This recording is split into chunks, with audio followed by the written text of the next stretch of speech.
السلام عليكم، ازيكم عاملين ايه؟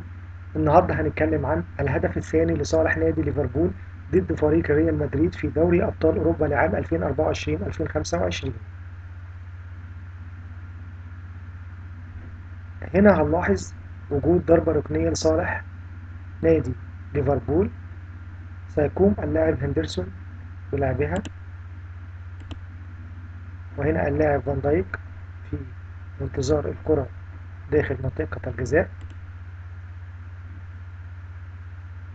لأنه متميز بلعب الرأسية داخل المرمى.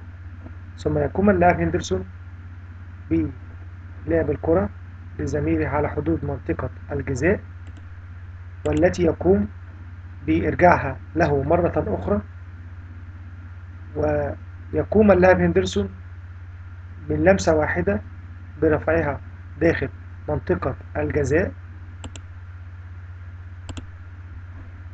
هنلاحظ هنا اللاعب كودي جاكبو هو الذي يرتفع أعلى لكي يلعب الكرة رأسية رائعة على يسار الحارس كورتو، حارس ريال مدريد، ليحرز اللاعب كودي شاكبو